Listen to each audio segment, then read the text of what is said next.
Before we get to that, let's talk. Yeah, guys, before we talk about the home opener, message from our friends at Living for We. Gun violence is an epidemic, and it's the leading cause of death for teenagers.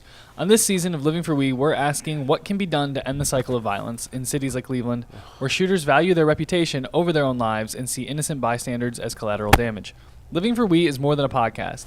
It's a resource for communities tired of chaos and ready to build peace. Living for We tells real stories from the most affected and solutions from change makers in the community. The families, the parents, the victims, and everything in between. The mission is simple. Empower communities to create safer neighborhoods free from gun violence by highlighting local heroes, connecting resources and solutions, and building bridges through honest community-driven dialogue. Join hosts Marlene Harris-Taylor and Maisha Watkins every other Tuesday for a new episode of Living for We. Keep your head up. You can find the award-winning show wherever you get your podcasts, and you can watch the full episodes by searching for Living for We on YouTube. So, Dustin, now we talked about him having better bladder issues. Yeah, and now he's got to go to the bathroom. I mean, this is a record. It's Guardians, though. Like, he broke Tyvis and Jason's record of quickest trip to the bathroom. Guardians win yesterday 1-0 in the home opener in a freezing what a game. Progressive field. What a game. I had Little League practice during the game, so I couldn't watch much of it. But like the kids were asking me about the score, and so we were following it on the phone, obviously. And I'm like, oh my God, they're getting no hit by Shane Smith. They had it on in the Cavs press room. I got to the Cavs game super early yesterday. Yeah. So I thought it was gonna be chaos downtown trying to park because the parking garage that we park in for the Cavs is the same as the Guardians garage. It's the fastest I've gotten to the garage all season. Don't know how, don't know why. So I ended up getting there early enough to sit down and watch a bunch of the game. Right. And every single time another person in the Cavs beat walked into the press room. How the Guardians doing? Yeah. That's zero. They got hit yet? No. Next guy. Guardians got hit yet? No. Yeah. Guardians got hit yet? No. And eventually it's like, what's happening? It's Shane Smith, and I know you talked about him earlier. Well, they won a game where they were being no hit. They finish with 3 hits, I think. 3 hits, 1 error. Yeah. You know, I saw the end of the game. They end up winning it in the bottom of the 9th. Mike Clevinger, the White Sox. And remember, folks, like this White Sox team broke the record last year for the worst team in baseball. History. In the 160-plus year history of baseball, the White Sox had the most losses and the worst winning percentage in the history of the sport. And I don't know that they're any better this year. I mean, they just by the nature of the sport probably won't lose quite as many. But they're not. They're going to lose 110 easy, which is really bad.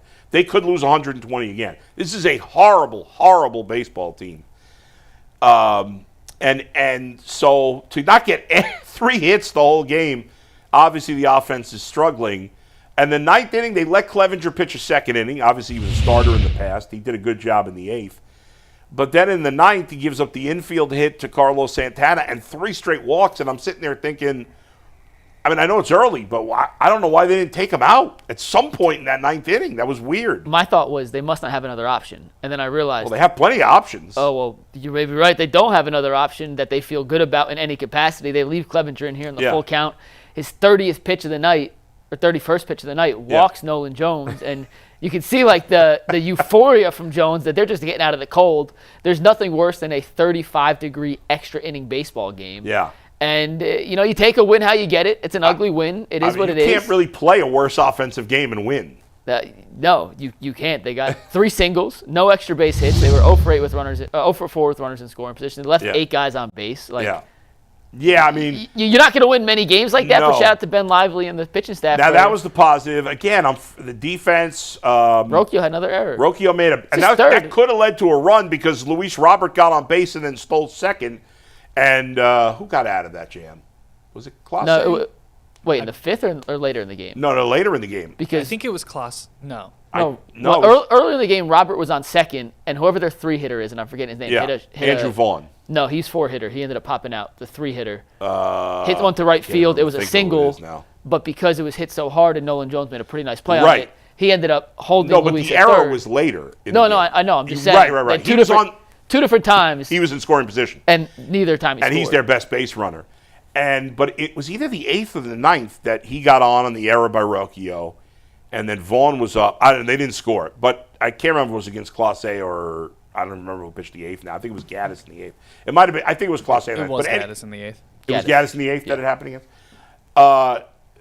So listen, the positive from yesterday was they pitched well, and it's a win. They got a win. Ben Lively pitched well, and then they brought out all of their 4 main bullpen guys, and all 4 of them pitched, pretty much perfect in the game. Clase threw 9 pitches, 2 strikeouts and 9 pitches. Well, so here's what's happening with Clase, okay? Clase, this is crazy to say, throws too many strikes. It's a weird thing to say. I know. Yeah. I know what you're getting at. But he throws everything in the strike zone, He's or too almost predictable.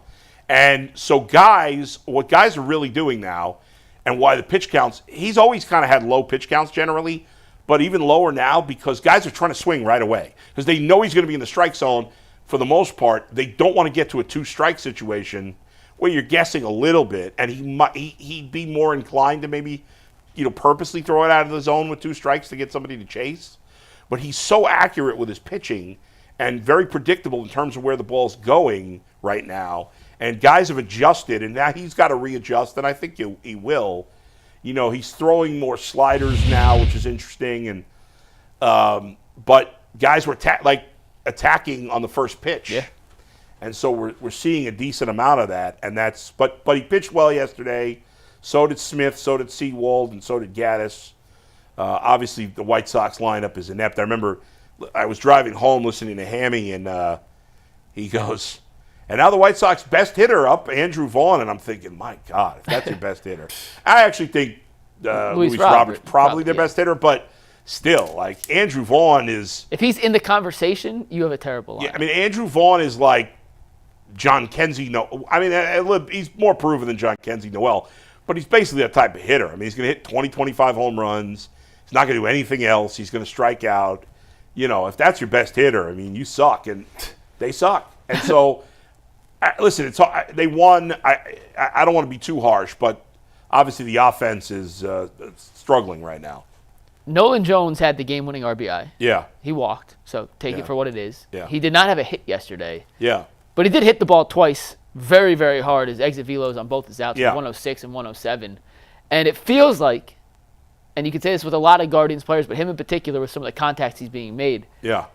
He's on the precipice of having a little breakout stretch here. The numbers are atrocious on the season. Yeah, right. I know he had the game-winning RBI yesterday on a walk, but it feels like we're right there with Nolan Jones on maybe turning the corner off this slow start. But he hit the ball hard twice yesterday, and I know we're taking little tiny victories out of a 1-0 win, but the fact that he actually put the barrel on the ball in 2 of his 4 at-bats, compared to some of the other terrible at-bats that the rest of the lineup had, I left there saying, okay, maybe Nolan Jones is right there to turn this thing around. Baseball's a weird game because you could hit a number and get a hit.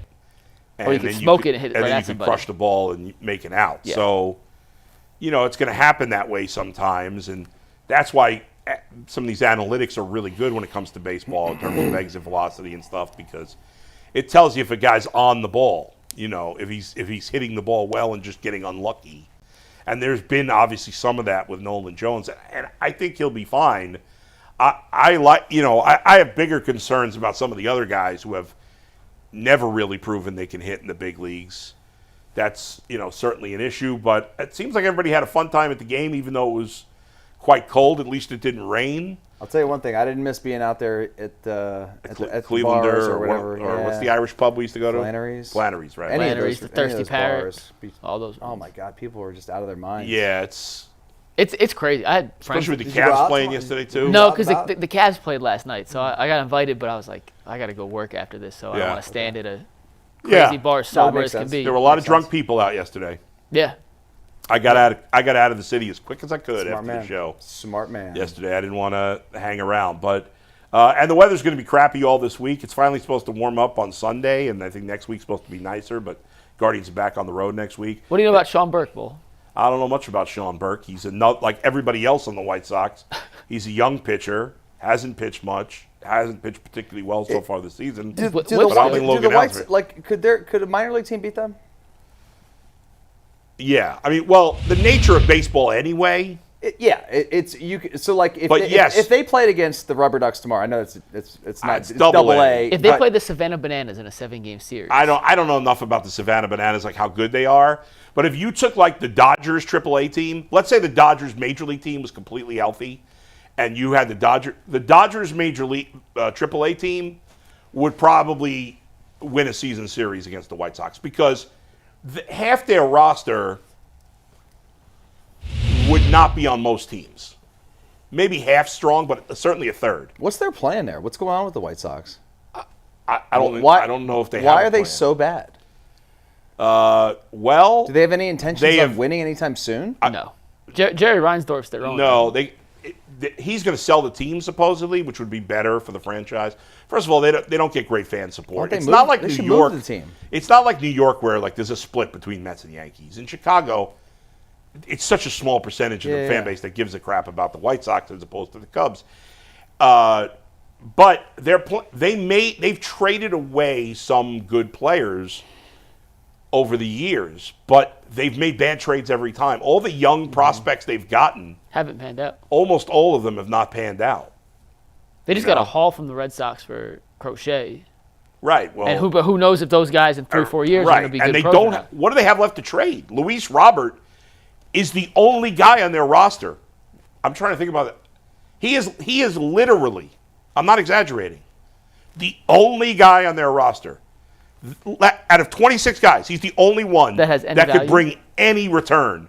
And even he wouldn't bring a huge return. He'd get you a decent return. That's it. If you said to me, who's the second best player on the White Sox, I don't even know if I could give you a definitive answer. Who's the second best player on the White Sox? I mean, it's either Andrew Vaughn, who would get you nothing in a trade. Martin Perez is a veteran pitcher who's a nice pitcher, but you'd get nothing. You'd get a low-level 1 prospect for him at best. That's it. Like, there's not a clear second-best player. They stink. It's crazy. So, yes, there are AAA teams that could definitely beat them. Yeah. I remember the Orioles AAA lineup before they called up Jackson Holiday and some of those other guys. They had like Kobe Mayo, Jackson Holiday, Colton Cowser. At one point, they had Henderson there too. Yeah. Like that team would destroy the current iteration of the Chicago White Sox. Oh, 100%. Yeah. So, anyway. Congrats to the Guardians. Sweep the series. The White Sox stink. Logan Allen's not very good, but so neither is the guy he's facing. So, Logan Allen got to get the bats going. And I don't want to hear about this cold weather. I get it. It's harder to hit when it's cold, but it's not impossible.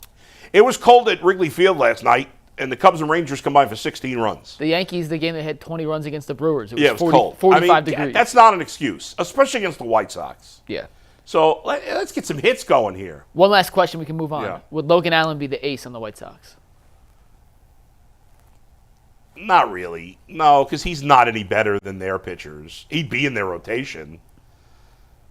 But no, Martin Perez is their best pitcher, and he's better than Logan Allen. Okay. But he's as good as any of their other guys, but I don't think he's any good. I'm not a fan. I know Jason and Jay like him more.